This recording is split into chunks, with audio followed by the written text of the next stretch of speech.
Think gadget reviews, news, and all about it. Samsung Galaxy Note Edge Review. People are bored of smartphones. They say they're all the same, that we don't innovate anymore. And our arch rivals at LG are higher up the stuff smartphones top 10 for heaven's sake. That cannot stand. We need something new and exciting. We need a device befitting of the glorious Samsung Galaxy name. After hours of sifting through ideas and almost deciding to make a corduroy phone with an integrated cigarette lighter, Shin finally settles on a plan by ceremonially stubbing out his Romeo y Julieta cigar on its design document. The room erupts into applause, Samsung's future success secured. At least that's how we imagine the Note Edge being conceived. Maybe it was a lot more boring than that, but that would be a shame, because this curvy-edged Galaxy is really quite interesting. Edgy by name, more curvy by nature. Some suggest that the design of the Samsung Galaxy Note Edge is a test run, a demo of the sort of designs we'll see in other top Samsung phones of 2015 if it proves successful. It has a curved glass screen. Most of the display is completely flat, completely normal, but the last inch of the right edge curves around to almost 90 degrees. Curves are everywhere in tech. Concave TVs are all the rage, and even phones such as the Galaxy Round and LG G Flex have gone with interestingly bent displays.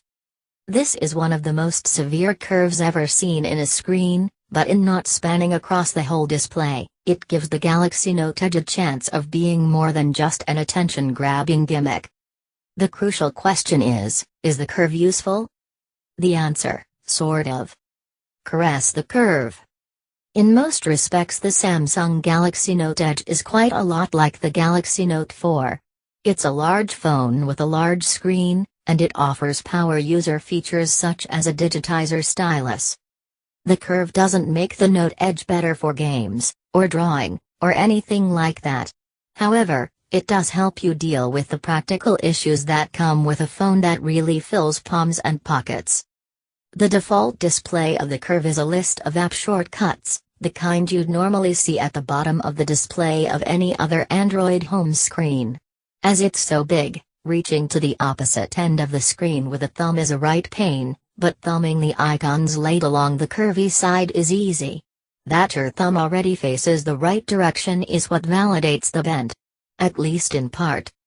It also makes the Samsung Galaxy Note Edge absurdly right-hander-centric, though. If you naturally hold a phone in your left hand, there seems virtually no benefit to the curve spot on the phone. We'll cover more on what the curve can do software-wise in a bit, but how's the design otherwise? A big boy. The Note Edge takes its core style from the Note 4. A band of aluminium runs around the sides while the back is a thin plate of leather effect plastic. Many people complain about the plastic feel of Samsung's phone rears, but moaning about it at this stage seems a bit pointless. It's the way Samsung rolls, at least for now, and it is somewhat offset by having the metal sides and an almost entirely glass front.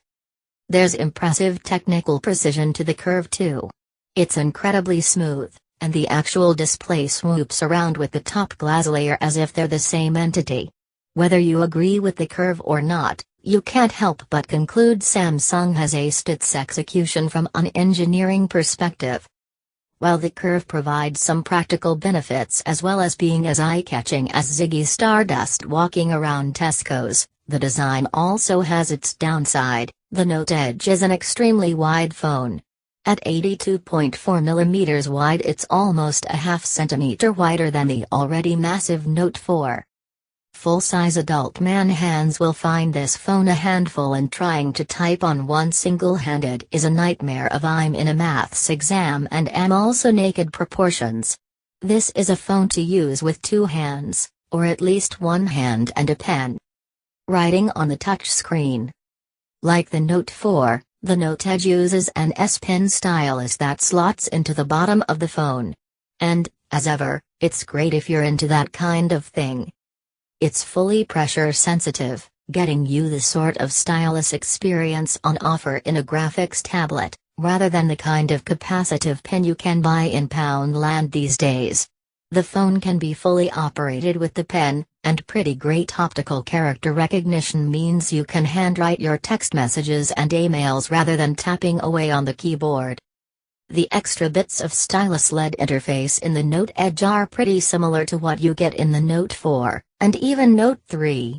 An Air command menu pops up when the pen is removed, giving you shortcuts to make notes on the screen, scribble down memos or use the pen to screen grab parts of what's being displayed.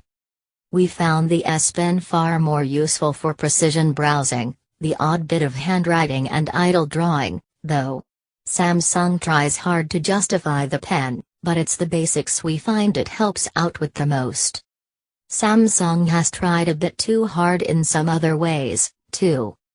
OCD multitasking.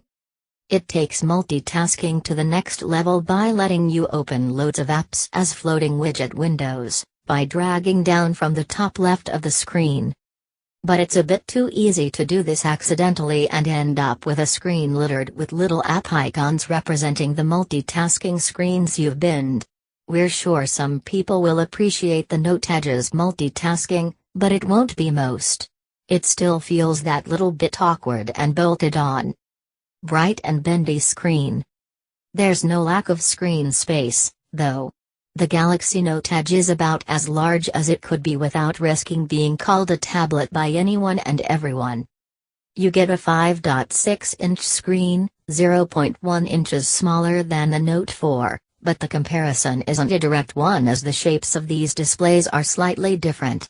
Thanks to the Note Edge's curvy bit, its screen is squatter, leaving the main flat bit of the display to offer the widescreen aspect we're used to. Display quality is, as has become the norm for Samsung, top-notch. You get a Super AMOLED display of 2560 by 1600 pixels offering a blisteringly sharp 524p density. Fresh out of the box, the Note Edge's colors are far too saturated, typical of an overkeen AMOLED screen. But if you don't like your colors toxic Crusader style, there are options in the settings menu for you to tone them down. As is the norm with OLED screens, contrast and black levels are fantastic. The curvy part of the screen doesn't really become a distraction when you're watching films or playing games either, as a lot of the time it'll revert to being mostly black when running third-party apps, with just a hint of the curvature perceptible. A bit like a notifications bar, you can summon the full curve display by swiping at it, bringing up your Note Edge's panels. These are the interface elements specific to the curved part. As well as the standard apps shortcuts panel, there are ones for music playback, notifications and weather, stock tickers, health trackers and even games. NAF games, mind. You can choose which to use, and flick through them with a swoosh of your thumb. At present most panels are Samsung made, but Yahoo is also on board. If we see plenty more Samsung phones start to use the screen curve, you can expect loads of other developers to join up and make panels. If the Note Edge ends up being it, the lone curvy phone, getting all that many more people involved seems unlikely. Only time will tell on that one. We do think there are a few steps to go before the implementation of the curve is perfect. Don't get us wrong, for a new design, the Note Edge's curvy bit feels incredibly well implemented. However, it does leave the TouchWiz home screens looking a little busy.